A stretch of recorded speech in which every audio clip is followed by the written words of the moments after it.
budaya. Namo Buddhaya. Ya, selamat sore teman-teman semua. Jadi pertama-tama saya ucapin terima kasih kepada muda-mudi BDC udah berbagi ladang kebajikan ke saya untuk sharing ya, bukan dari sana ya, karena saya juga sama-sama teman-teman kok melatih diri, belum jadi biksu ya, saya belum mahathera, jadi masih melatih diri. Nah, harapannya juga saya juga introspeksi melalui sharing ini agar saya bisa lebih baik ke depannya. Nah, sebelum masuk, saya memang sengaja mengangkat tema yang nyentrik diet karma. Teman-teman pasti tahu diet itu apa kan? Tahu karma itu apa kan? Apalagi teman-teman orang Buddhis. Nah, terus terang saya ini melakukan sesuatu yang fenomenal bulan lalu.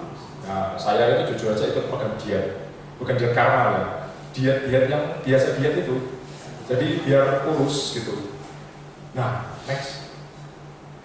Nah, ini saya tuh dulu diet. Ini dipaksa sih mestinya sih. Saya tuh tidak mau. Saya tuh merasa wah saya cukup ganteng kok mestinya kok. Yang di sisi kiri itu cukup ganteng. Terus saya tuh disuruh diet. Nah, banyak orang yang maksa. Kamu kelemun, kamu jelek. Memang orang-orang ini masih terpikat sama indrawi ya, indrawi mata itu. Jadi mereka itu masih bisa, wah kamu akhirnya harus kurus dan sebagainya. Nah, akhirnya saya itu diet. Nah, diet itu saya itu 1 bulan turun 11 kilo. 11 kilo dan itu nggak pakai obat. Saya itu bingung, wah ini harus nggak mungkin, ini nggak masuk akal ini. Ternyata jebret resepnya itu, dokternya ini memiliki riset bahwa kita itu didietkan, bukan diobati. Ternyata saya itu makannya 1 hari, 1 makan porsi itu cuma 5 sendok. Nasi 5 sendok, menderita. Saya supaya ada gulung kuming kayak ular kepanasan. Aduh, tolong ampun gini. Kok mau ganteng kok susah gitu ya. Jadi berbahagia orang yang ganteng tanpa diet. Akhirnya hasilnya itu turun perut dan sebagainya.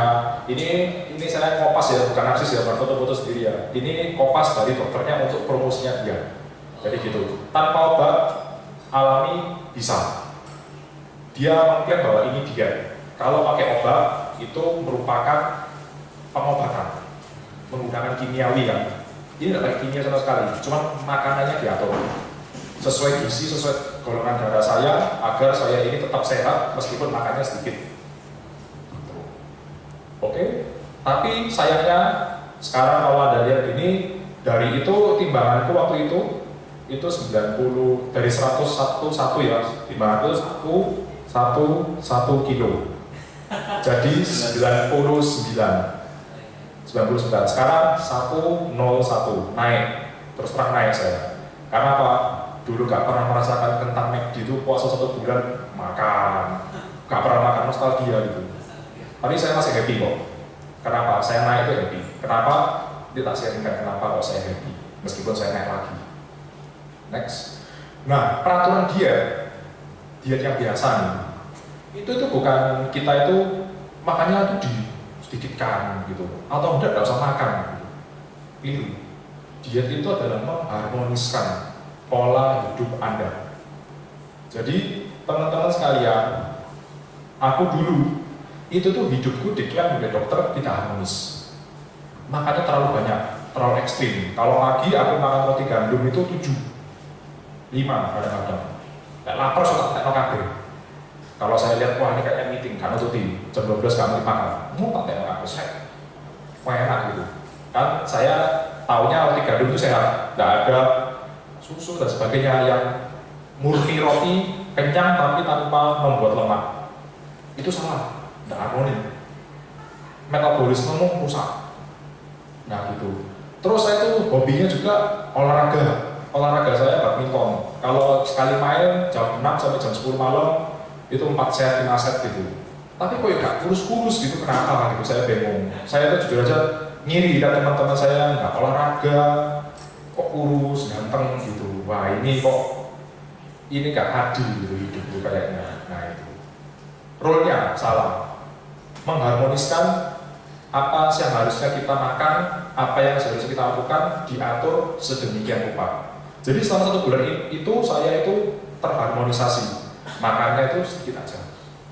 Tapi jujur, makan sedikit 3 kali, terus nyamil itu nyamil jus ya, dan juga snack yang nggak ada gula, enggak, sama sekali nggak lapar loh.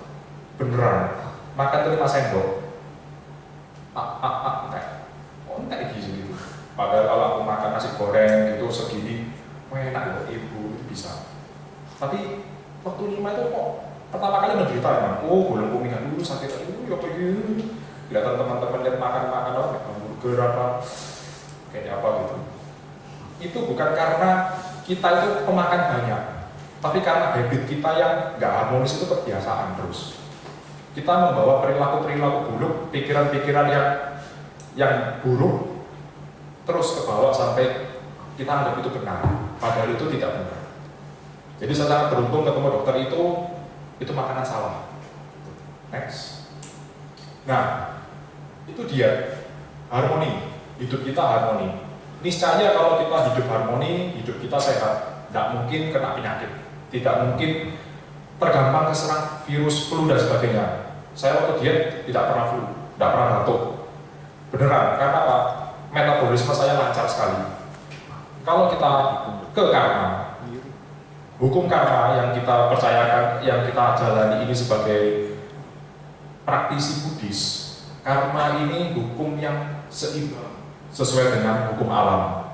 Itu kalau teman-teman lihat dikatakan hukum karma oleh penulis dari Inggris, dia peneliti hukum karma, itu orang ya suatu doktor.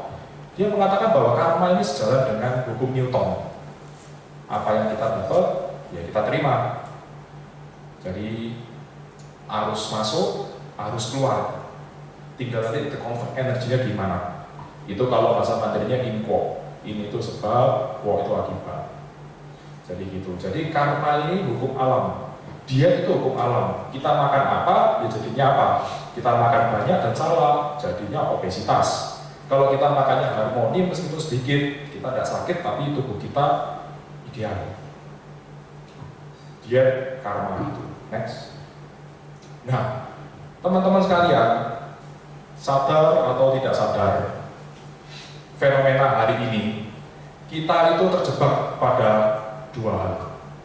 Pertama, wis tahu makanan nggak sehat, McDonald's gitu, tetap aja dimakan.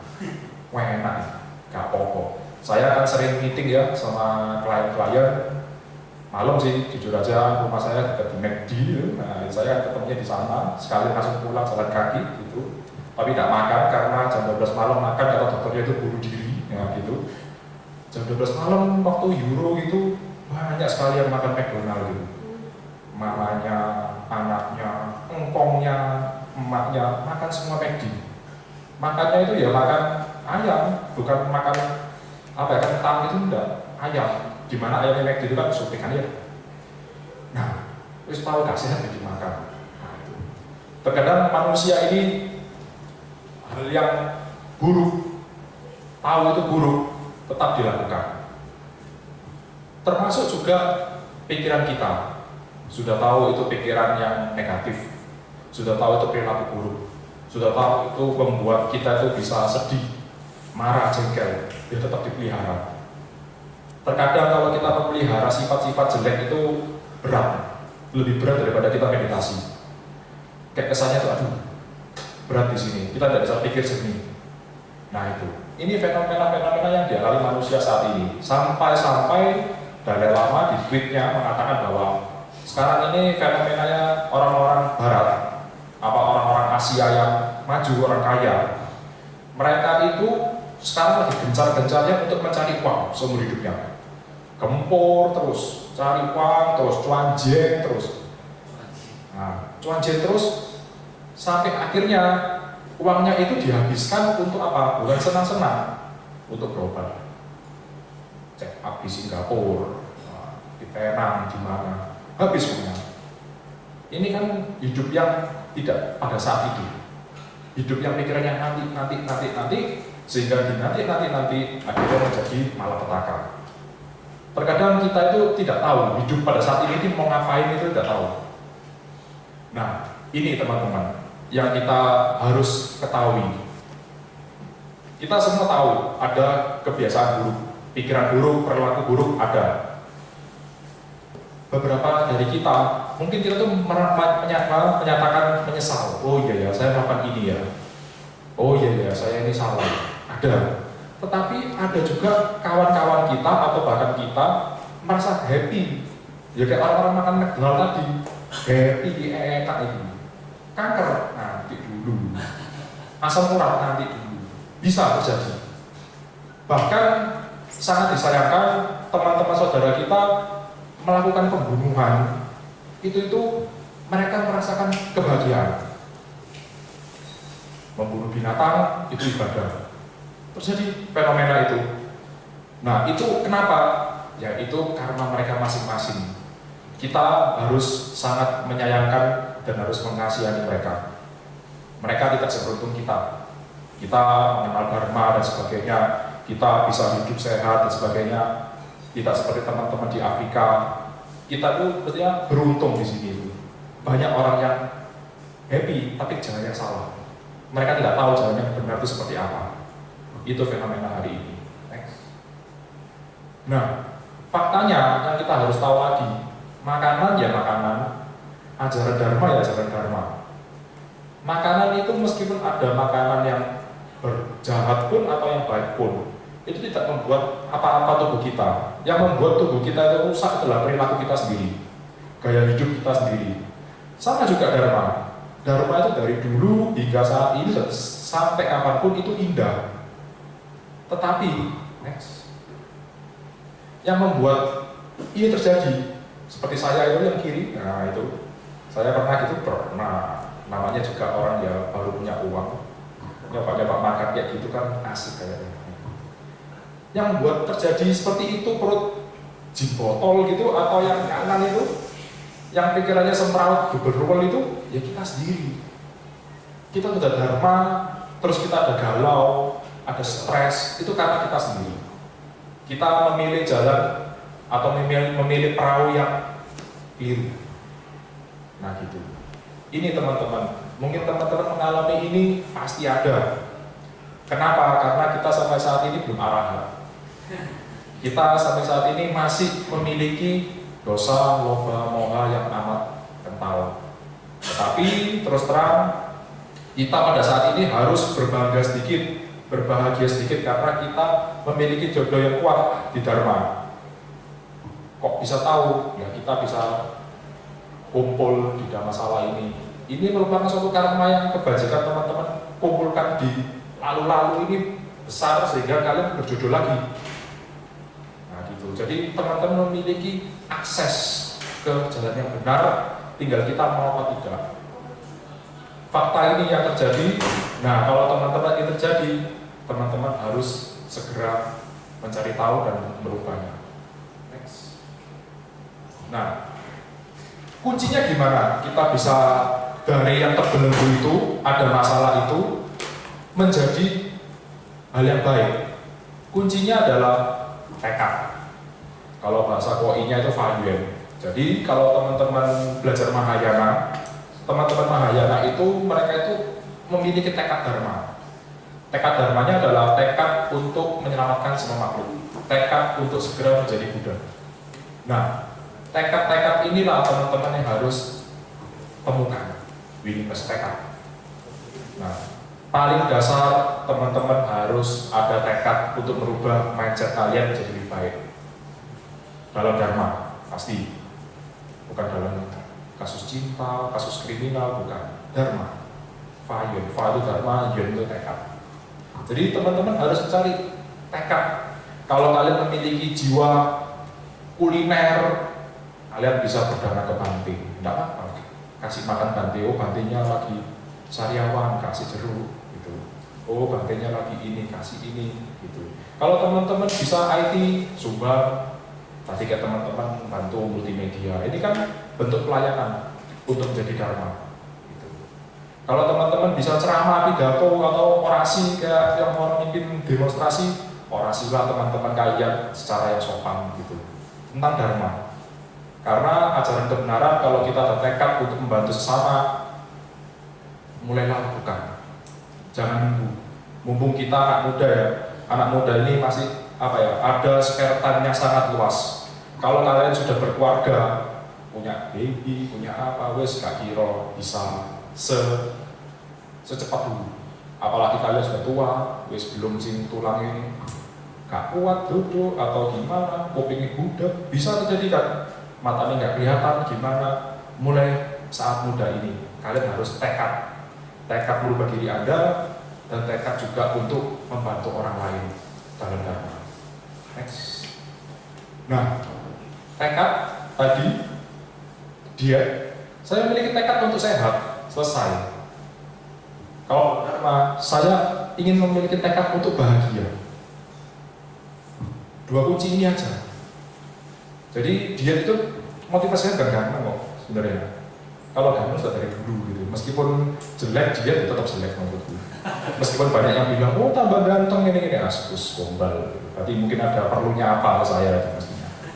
Jadi gitu. Jadi saya lihat healthy-nya, jangka panjangnya. Buddha, saya mau jadi Buddha bukan untuk ajang pamer atau ajang ini dulu. Aku Buddha sangat ini. Bukan. Bahagia. Selesai. Kalau ada orang-orang yang motivasinya untuk keakuan, nah itu teman-teman harus redam mereka. Karena mereka menggunakan perahu yang benar untuk berseluncur, bukan ke nibbana tapi ke alam yang lain berarti. Kalau mereka menggunakan dharma untuk ke hal-hal yang dosa Allah bahwa teman-teman harus bantu ingatkan. Tapi ya caranya yang baik ya, jangan sampai, wih kamu kurang ajar gitu, jangan sampai. Itu tanda buat pertumpahan darah, ya. Itu kalau teman-teman tahu Happy, ada Bante namanya Matthew Richard. Jadi itu Bante yang lama ya. Jadi dia seorang praktisi Vajrayana, Tibetan. Dia dicap sebagai orang terbahagia sedunia. Jadi kalau di diagnosa, di saraf-sarafnya di kepala itu, dia dites, ada masalah susah, ada waktu tenang. Kondisinya gini semua. UPK-nya itu kuat, gini. Bukan mati deh ya, bukan ya, itu jantung. Kesadarannya ada masalah, kalau orang biasa masalah gini. Nah, outputnya apa? Aduh, mencet dulu ini, stres aku gini. Kalau teman-teman cewek gitu, aduh mencet dulu, apalagi update status di line. Nah, itu sudah galaunya tingkat tinggi. Nah, kalau dia tidak gini, nggak ada masalah. Dia sudah bisa mengalahkan dirinya. Kalau terus dia sampai meninggal bisa gini terus, pasti mereka terhadap dia bahagia pasti. Gitu. Next. Nah, kalau saya bandingkan kesehatan dan kebahagiaan, saya menemukan dokter yang tepat tadi. Jadi dokternya itu memberikan resep. Oh iya, kamu tak kasih resep ini, gini. Dan susternya yang ter-SOP memberikan panduan, kok gimana kok makannya melanggar dah. Ada yang dilanggar, kalau dilanggar resepnya tak ubah kok gini. Mereka menyesuaikan. Dokternya kesibukan cuma kasih resep aja. Sesuai golongan darah, kamu ini, makanya ini. Kamu olahraga boleh cuma 1 jam gitu. Susternya yang merawat saya secara jarak jauh sih. Gitu. Sama kayak Buddha. Kita memiliki dokter, yaitu Buddha Sakyamuni, yang menemukan ajaran Dharma. Itu healthy resep kita untuk kita bahagia. Dan ada perawat kita, yaitu biku anggota sangha. Biku anggota sangha sekali lagi, bukan biku aja. Jadi kalau teman-teman baca Parita itu kan Sanghang Saranang Gacami kan, bukan biku Saranang Gacami kan. Jadi bukan berhidup pada biku kan. Anda berhidup pada sangha. Jadi suster yang ter-SOP, biksu yang ter-SOP sangha. Jadi teman-teman kalau terlalu ngefans sama satu Bante gitu sampai Bante gini, itu kayaknya Anda belum happy gitu. Anda masih galau ya. Jadi kalau Anda mau happy, Anda harus respect pada sangha, bukan pada perseorangannya. Jadi yang saya lihat ini teman-teman ini di biara lain ya, saya sih di sini jarang-jarang sih. Saya lihat di biara-biara lain itu, waduh, kalau ketemu Bante itu kayak ketemu artis Korea gitu. Bante, foto-foto foto-foto, nggak apa-apa sih, mestinya nggak ada apa-apa, nggak melanggar sila kok itu. Cuman yang melatih diri nih loh, kadang-kadang ini kasihan gitu loh, apalagi kalau waktu di festival itu, nah jadi ada yang cewek, tank topan, you can see my character very well gitu, di sebelah Bante gini, itu kan Bante itu kan lagi melatih sila rek gitu rek, ojo di muno gitu loh, saken Bante gitu. Jadi sekali lagi sama, jadi kalian harus mencari suster yang ter-SOP, jangan pada personalnya. Jadi gitu, kita harus bantu suster-suster tersebut ter-SOP, bukan suster itu menjadi suster yang wah, suster yang hebat atau suster yang ngesok, jangan sampai. Suster yang ter-SOP. Next.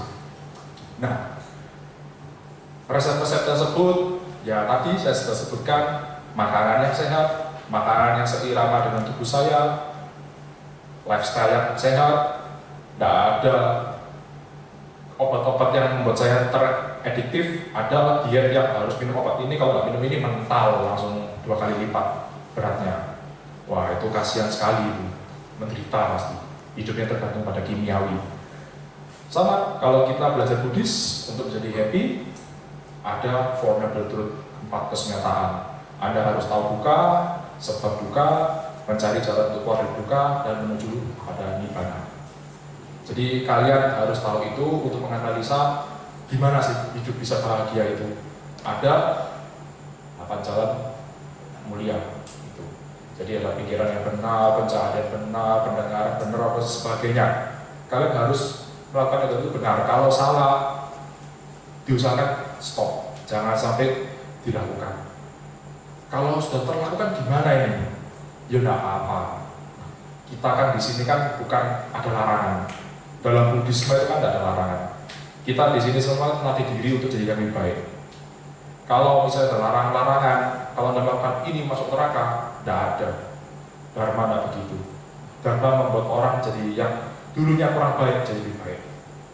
Ya wis, tidak apa-apa, jangan diulangi lagi. Kalau kalian memiliki tekad, jangan mengulangi lagi itu, stop sampai sini.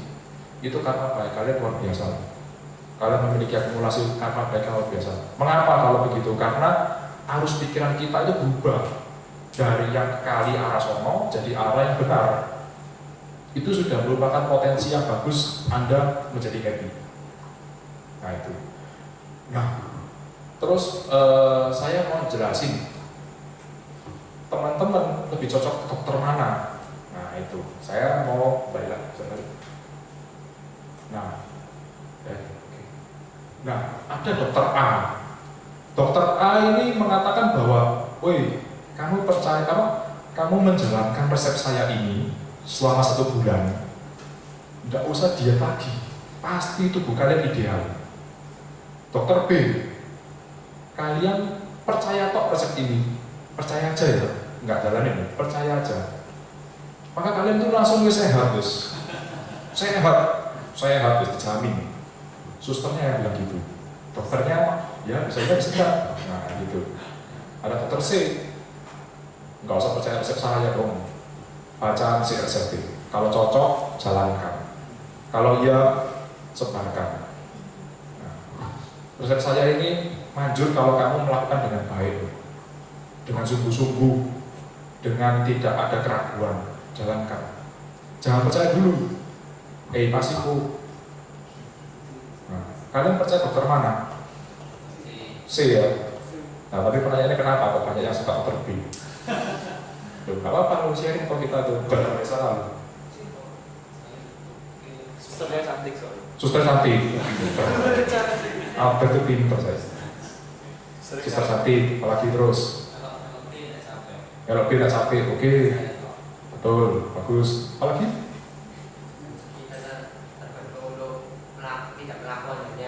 Melihat saja. Oke. Jadi lebih gampang ya. B ya. C yang ya. Tidak B. Nah, karena apa? Karena manusia ini cenderung merasa gampang putus asa. Kita ini gampang wis. Kita tuh semua tuh punya potensi. Kita tuh semua memiliki potensi untuk menciptakan karma baik. Karena suka dan duka di alam manusia ini cepat. Kita tuh kalau berhasil nanti in the end kita tuh suka, bisa cepat, ya kita tuh pasti jaminannya kalah bahagia. Tidak bisa alam dewa itu suka duka melatih sampai nibbana itu susah. Tidak bisa alam dewa, hanya di alam kita yang bisa. Nah, tapi kenapa teman-teman lihat dokter B yang banyak? Ya karena itu tadi. Satu, dokter B lebih gampang, lebih ciamik marketingnya. Nah, dokter C marketingnya kalah. Nah itu, ini PR bagi teman-teman muda-mudi ini, promosikan dokter C dengan cara yang elegan, dengan cara yang sesuai dengan sila kita. Jangan sampai kita itu membohong apa, kalian ke BDC dijamin nibbana, cukup 1 jam aja. Oh, nggak bisa, nggak bisa kayak gitu. Kita jangan mengumbar-umbar janji yang sedemikian rupa sampai membuat orang itu terakhir antipati pada dharma. Nggak bisa. Sekarang teman-teman kalau lihat di negara barat, Amerika khususnya Eropa, sekarang lagi gencar-gencarnya bertumbuh dokter C. Dokter C ini resepnya maju saja. Jalan terus. Kalau teman-teman lihat di Facebooknya orang-orang Tibetan, Rinpoche gitu, itu kalau ke mana Amerika, Eropa dan sebagainya itu mesti banyak pengikutnya. Orang bule-bule gitu. Kalian tahu di kantornya Google ini teman-teman kita namanya Willy, kalau teman-teman tahu, anak ITS, Willy pernah ke San Francisco kan, dia kan mau ngelamar Google, tapi nggak tahu diterima apa enggak. Ada loh ruang meditasi di sana itu. Terus ada bantainya dari Zen, bantainya. Kayak kalau sini Jumatan lah gitu. Ada kumpul-kumpul meditasi. Jadi kalau orang stres coding, capek, stres galau, suruh masuk meditasi itu. Nah, gitu. Sekarang Google sudah menyuruh orang-orangnya itu untuk berpraktek secara dharma. Tidak usah agama Buddha, tapi jalankan dengan cara yang Buddhis. Buddhis, Buddha itu beda ya. Kalau kita agama Buddha, KTP gitu kan, kita sudah PhD. Buddhis dijalankan dengan cara dharma. Google kalah loh kita, Google. Terus lagi gitu, polisi-polisi di LA sekarang disuruh meditasi. Sebelum jam kerja suruh meditasi. Untuk apa? Untuk lebih stres. Enggak stres, cool down. Kalau ketemu trafficnya itu, wah kayak gitu, dia lebih tenang. Gitu. Di Eropa sudah mulai berkembang. Ini banyak-banyak biksu, yogi dan sebagainya itu mereka men-sharekan banyak-banyak hal secara Buddhis, banyak yang terima. Karena apa? Karena kita ini nature, objek. Apa yang kita lakukan masuk di akal semua dan kita bisa praktekkan dengan mudah tanpa harus menelan-telan ketergantungan pada doktrin. Kita tuh mestinya tuh secara original resep kita itu jauh menang kita itu. Tapi kenapa kita tuh kok nggak berani show up gitu? Yaitu salah satu alasan saya kenapa teman-teman muda-mudi berbagai elemen vihara menciptakan festival DTP waktu itu. Kita kepingin nunjukin bahwa Buddhis ini indah. Tidak yang kalian pikirkan. Ada teman-teman yang Muslim gitu, ya Pak, ini sih Pak, boleh masuk Pak, gitu. Duh, kenapa tidak boleh masuk? Takutnya ini Pak, area jimat-jimat keramat Pak, gitu. Wah, dulu tidak, masuk aja Bu, gitu. Nggak usah dibayar, Pak. Perlu bayar Pak, ya Pak. Oh, enggak perlu bayar, gitu. Masuk dia. Ya saya pernah ngasih gitu, lah jelasin Buddha lahir seperti ini, Buddha parinibbana, Buddha mencari pencerahan dan sebagainya. Mereka diam. Oh, ternyata Buddhis ini bagus Pak ya, gitu. Quote-quote-nya gitu, dari mana kita ambil semua. Kita memang sengaja menampilkan bahasa-bahasa yang mudah, tapi artinya tetap seperti itu. Biar apa? Biar orang tua, orang yang Buddhis ngerti. Oh gitu ya, wah Buddhis ini bagus, gitu. Orang boleh lihat, wah iya bagus Buddhis. Orang Malaysia, Chinese ya, datang, Buddhis juga. Oh kalian ini negara hebat. Indonesia bisa bikin seperti ini luar biasa. Kalau ini di negeri kami, tidak bisa. Tutup sama pemerintah. Karena berdirikan mereka negara Muslim. Kalau berdirikan patung seperti itu langsung di-ban, sama kayak Nahdlatul Ulamanya MUI-nya gitu. Tidak bisa. Kalian ini masih bersatu ya, gitu. Tengah rasanya masih kuat. Terjadi gitu. Sampai bahkan orang-orang Muslim pun melihat bahwa dapat dana, mereka nyumbang. Ada anak di bunga setelah taruh ya gitu sebagai rally hormat gitu. Nah ini yang apa ya harapan bahwa Buddhis ini bisa diterima banyak orang. Apalagi tanah kita ini dulu tanah bumi Nusantara Buddhis. Ya, Sriwijaya, Majapahit semua. Hindu yang di Bali itu bukan Hindu sama di India. Mereka itu turunan dari Buddha Siwa. Buddha. Apakah ada Sakyamuni dulu? Ada. Ada. Gitu. Kalian kalau tahu Bhinneka Tunggal Ika itu Buddhis. Tidak ada dualisme antara Buddha Sakyamuni dan Buddha Siwa. Itu sama. Kalau kebenaran tidak ada yang namanya dualisme. Itu Bhinneka Tunggal Ika. Jadi dipakai oleh Soekarno untuk bersatu-satu, tetapi tetap berbeda-beda, tapi tetap satu. Nah gitu. Jadi konsep negara kita itu mestinya bagus. Gitu. Konsep negara kita itu dipersatukan oleh kita Cutasoma, yaitu Burman Pandita Buddhis juga. Nah, kalian yang saat ini ada teknologi dan sebagainya manfaatin. Untuk apa? Sebarin ajaran kebaikan ini dengan cara yang baik dan benar. Dia nggak perlu maksa gitu. Memang kita ada contoh sendiri-sendiri. Cuma kita show up. Ya, kita harus menganalisa teman-teman sekarang ini suka apa sih? Ya ini PR yang berbagi ya mungkin ya teman-teman ya. Oh teman-teman di luar itu suka kekinian, bener? Kekinian. Kalau misalnya Anda bisa menggait Dharma ini marketingnya dengan kekinian, wah pasti banyak yang mau ikut pasti. Buddhis-Buddhisan itu di Surabaya itu paling banyak. Kalau kalian ke UKM atau mungkin di biara-biara gini kan bisa imbang atau bahkan banyak orang yang dari luar pulau kan. Orang Surabaya kan jarang kan. Padahal kalau kalian kumpulkan di festival itu banyak yang gini-gini itu. I'm happy festival itu banyak sekali. Kalau lihat Instagramnya lah. Oh cantik-cantik ya. Oh ganteng ya. Nggak ada yang kepingin. Karena apa? Yaitu kita nggak bisa cover kebutuhan mereka, lifestyle mereka. Dokter B bisa. Dokter C, ayo, Sun bisa. Kalian harus cover, harus buat sistem itu segera mungkin. Apalagi kita di teknologi media, sosial media, pasti sangat lebih bisa, pasti cepat. Ya, itu kurang lebih ya. Next. Nah, jika kalau teman-teman cheating makan kayak gitu atau juga, ya tidak apa-apa. Tekadlah mulai saat ini untuk tidak cheating lagi atau tidak akan hal yang buruk lagi. Saya bilang, dok, kalau misalnya saya cheating gimana dok? Misalnya saya makan Indomie 3 bungkus gitu. Dia bilang, tidak apa-apa. Tapi besok kamu harus makannya diketat lagi. Jadi kalau tekad tuh diet lagi kan saya. Kamu kalau tekad diet lagi, timbangannya naik pasti. Pasti kamu Indomie 3 bungkus naik kan. Terus kamu turun lagi, back to normal lagi. Karena apa? Metabolisme tubuhmu normal lagi. Jadi gitu. Jadi makanya kalau cheating sekali, ya wis tak apa-apa, jadi diulangi lagi.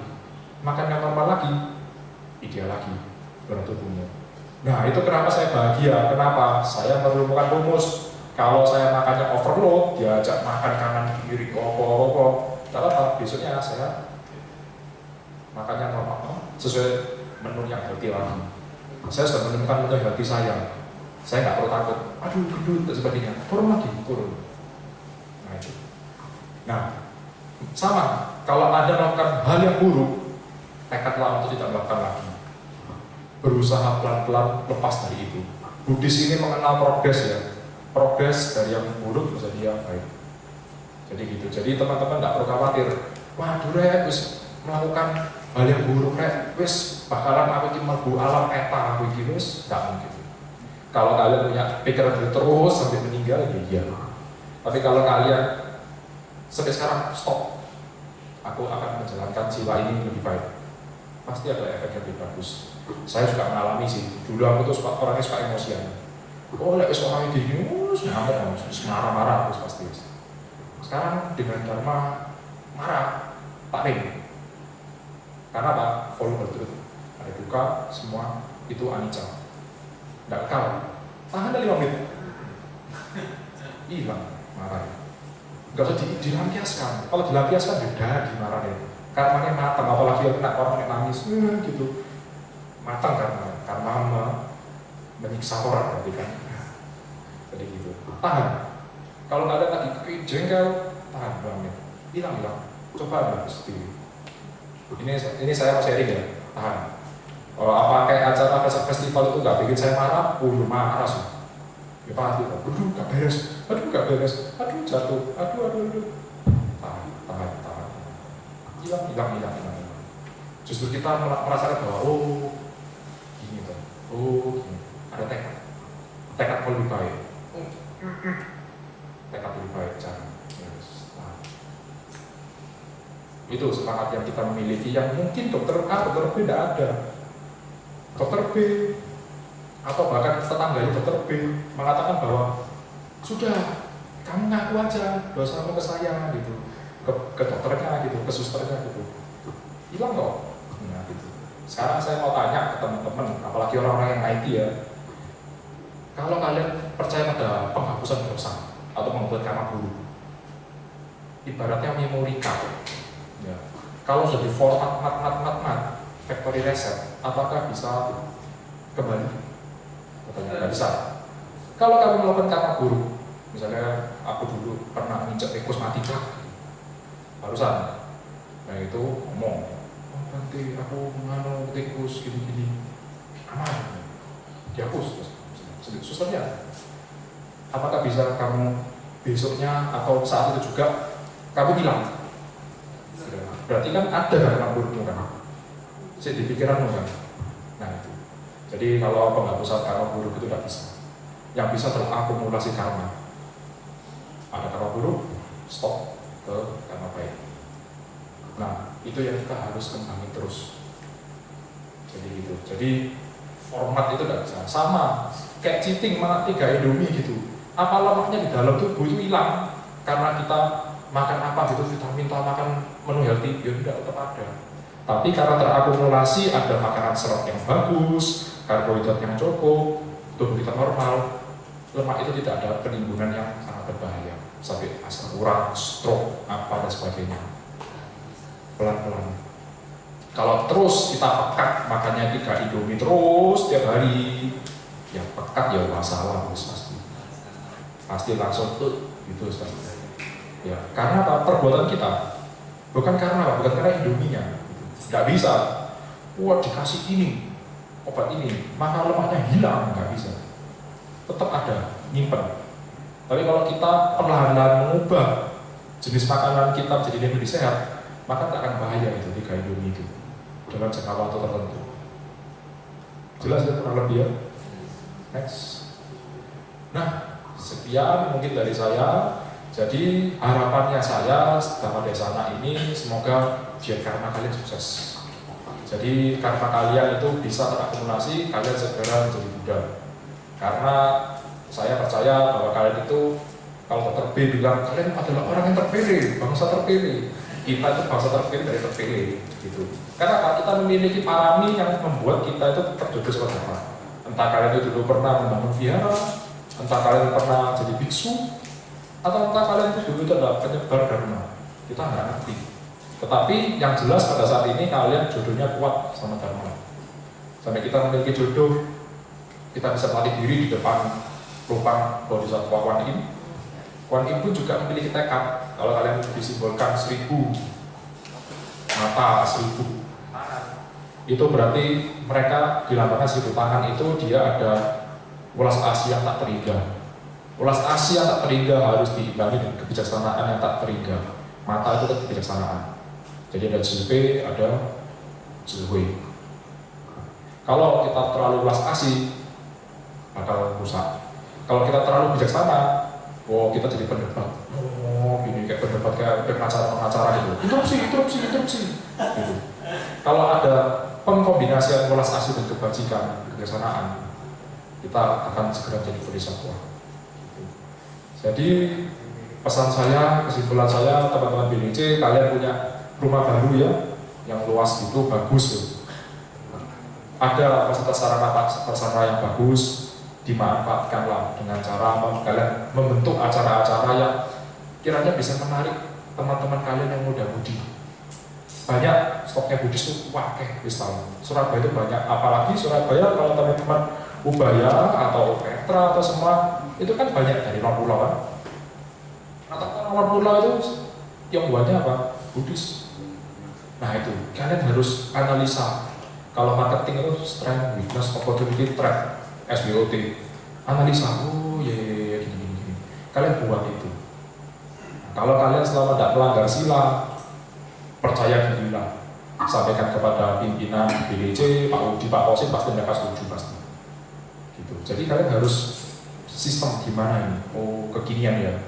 Oh mereka tuh lifestyle ya. Oh itu gini ya. Kalau kalian mau bikin konser nggak apa-apa maksudnya. Jakarta itu sukses tuh konser Buddhis. Ya semi itu apa? Kayak konser nyanyi lagu-lagu kayak yang jegrek. Tapi ada intonasinya diatur buat orang itu lebih sadarnya terhadap dharma itu kuat. Bukan kayak wah nangis itu pulang nangis gitu. Besoknya nangis terus itu enggak. Ada intonasinya. Nah kalian kalau memiliki jiwa musik kembangin itu. Teman-teman sekarang lihat oh suka lagunya Korea, lagunya apa? Oh lagunya cewek yang suaranya kayak yopo gitu ya kayak merdu-merdu gimana kembangin gitu. Di festival stoknya banyak itu. Saya nggak ngerti dari mana teman-teman dapat itu.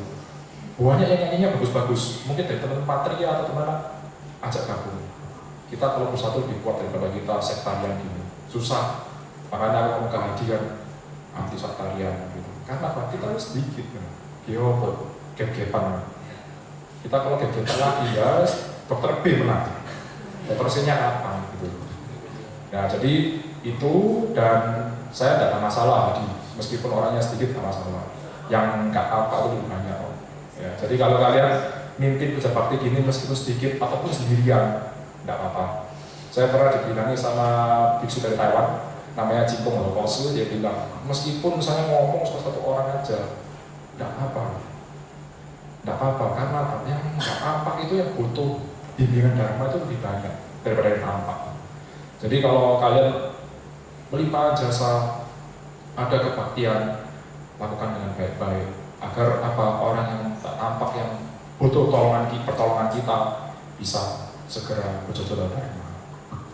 Itu teman-teman kurang lebih. Jadi sekali lagi terima kasih atas kesempatannya ini. Sekali lagi saya juga mau diri untuk bisa melatih diri bersama teman-teman agar diet saya yang diet healthy dan diet karma ini tetap jalan dengan baik gitu. Agar kita bisa hidup lebih bahagia. Itu teman-teman, terima kasih. Namo Sanghyang Buddhaya, Namo Buddhaya. Oh, tanya jawab. Oh ya boleh.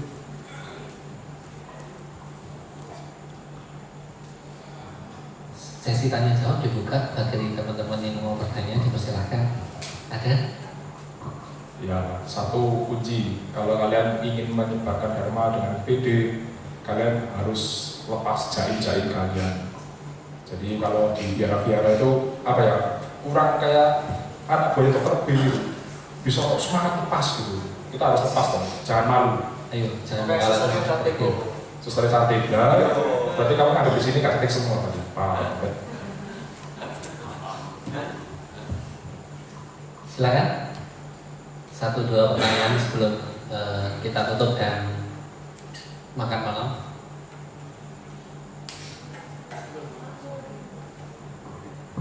Ada? Tercerahkan semua. Oh iya. Ya, oke. Ini satu pertanyaan dari Kuku Hendra. Ya, Bang Sanghyang Buddhaya, Namo Buddhaya. Saya ingin bertanya, kan dalam Dharma diajarkan untuk edipasiko ya, tapi apakah semua bisa diedipasiko? Terima kasih. Ya, kalau kita mau edipasiko, tentu sebelum kita mau edipasiko kita harus lihat dulu apakah ini hal yang perlu patut diedipasikokan atau tidak. Kalau narkoba mau edipasikokan ya. Jadi kita edipasiko secara dharma. Jadi kalau ini ajarannya baik, jangan kita percaya terus baik itu kita nggak ngelakuin langsung nabrak gitu. Kita nggak akan menemukan jawaban dari kehidupan kita. Jalankan pelan-pelan. Terus terang saya ini gini kan nggak namanya sana. Saya masih kenapa? Saya terus terang lagi belajar juga Buddhis. Saya terus terang belum selesai baca Tipitaka, belum selesai. Gitu. Saking banyaknya dan harus ditelaah satu-satu. Belum waktunya saya itu udah ke sana. Tapi kalau saya diberi kesempatan, saya akan memberikan apa yang saya pernah alami dengan baik. Pas itu kan saya kan sama diet karma ini kan, saya bisa. Kalau narkoba ya jangan pas itu kan. Jadi teroris pas itu jangan gitu. Yang melanggar sila stop, jangan pas itu. Terima kasih kepada Indra. Ada pertanyaan selanjutnya, kita silakan. Ananta, untuk sebagai speaker ya. Siap. One ini tuh sebenarnya apa sih sebenarnya? Terus orang bilang kalau itu kalau bilangnya orang bilang dewa kuasa terus apa buktinya benar orang nggak bisa nolong kita? Namanya siapa? Ananta. Ananta. Soalnya teman kamu itu bilang misalnya gitu. Siapa yang bilang? Orang kamu teman. Orang Katolik bilang Wadim bisa nolong kamu. Gak bisa. Orang yang kamu bilang dewa kuasa. Oh, masalahmu apa? Dan maksudnya definisi yang benar yang gimana? Maksudnya dia nggak salah kalau Ya, jadi kalau saya ya singkatnya ya, saya juga punya teman yang dokter B, dokter C, dokter A itu banyak teman-teman gitu. Bahkan saya ketemu sendiri di Buddhist Festival, di Vesak Festival, ketemu orang-orang yang seperti itu, yang menanyakan seperti itu. Kamu harus menganalisa kalau teman-teman itu ingin lebih tanya lebih dalam. Banyak orang Muslim yang lebih dalam. Ini seperti apa sih? Apakah ini? Dia itu ada keinginan membelajar lebih dalam. Itu kamu bantu jawab. Tapi kalau itu untuk sifatnya mendebat, tinggal. Sakyamuni waktu pindah patah kan pernah didatangi sama pertapa itu. Wah, kamu itu salah, dia bilang gitu. Kamu tidak bisa kalau gini. Kamu yang benar tuh ya paling tinggi Brahma ada sebagai gini. Udah Sakyamuni sama murid-muridnya ditinggal. Muridnya gitu, kok kamu nggak jelasin? Guru, jelasin dong. Buat apa? Kalau saya jelasin pun, satu dia tidak percaya, kedua merusak arus pikirannya dia, tambah dia jadi gila atau gimana? Jangan, udah. Belum karmanya saatnya dia untuk itu. Nah, kalau kamu disuruh jelasin tentang yang tepat, memang ada tingkatan-tingkatan. Kalau orang yang mati diri, kamu pun juga bisa jadi bodhisattva. Nggak usah jadi kayak, tangannya 1000, enggak. Itu visualisasi. Bodhisattva itu tidak ada rupa. Dia sudah tingkatannya tinggi, sudah hampir di bawah level Buddha. Tinggal sedikit lagi jadi Buddha. Dia welas asih kenapa? Karena mereka konsepnya bodhisattva adalah dia menolong makhluk yang mestinya bisa ditolong. Dengan apa? Dengan dharma. Jadi gitu. Jadi kalau teman-teman melihat bahwa wah teman ini harus ditolong, buatlah tolong mereka secara dharma, yaitu ya bantu mereka yang buat mereka itu bisa berkembang lebih baik. Contoh kalau teman-teman misalnya ini suka judi, teman-teman ini Euro ini sudah kalah 15 juta ya gitu. Wah kalah semua ini. Minta uang dong, minta dong 1 juta aja. Gitu, buat saya makan. Gitu. Kalau kamu ulas kasih, mau tolong. Bodhisattva tidak seperti itu. Dia memiliki kebajikan. Kalau saya tolong, memang dia bisa makan, tapi dia tetap judi. Mending nggak usah ditolong, biar dia kapok. At the time, kalau kamu bisa membuat dia bahagia dengan cara omonganmu, kamu juga bahagia, kamu bodhisattva. Kamu happy, pada detik itu kamu bodhisattva. Berikutnya, apakah kamu bodhisattva? Tergantung kamu. Atau kamu gremeng, anjane untuk diri duit kok ya betul. Kamu masih memiliki kebencian. Terus konsisten pikiranmu, pikiran yang bajik dan belas asih. Itu bodhisattva yang ada lagi? Bila tidak ada, kita ucapkan terima kasih kepada Pak Billy atas sharing dharmanya. Semoga kita bisa semakin menjadi lebih baik ya, dan bisa mengambil tekad untuk menjadi lebih baik. Oke, kalau gitu kita tutup dengan Etawata dan Namakara. Habis itu kita bisa makan malam. Bagi yang ingin tanya-tanya lagi bisa tanya-tanya personal saat makan malam. Oke. Mungkin yang cowok bisa geser lagi ke sini. Kita akan tawarkan dulu dengan nama Barakatan.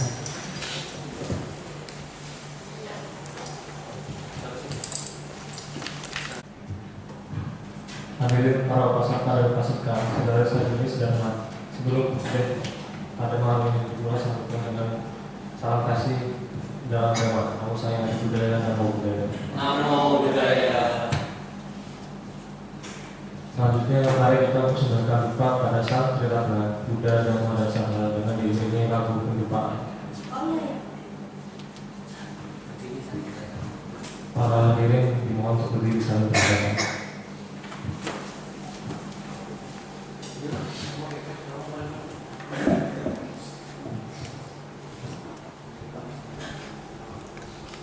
Mari kita bersama-sama menyanyikan lagu Data Pendesmara.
Dhamma telah sempurna dibawakan oleh Bagawa. Aku bersujud di hadapan Dhamma. Swakato Bhagavata Namo Dhammang Namasami.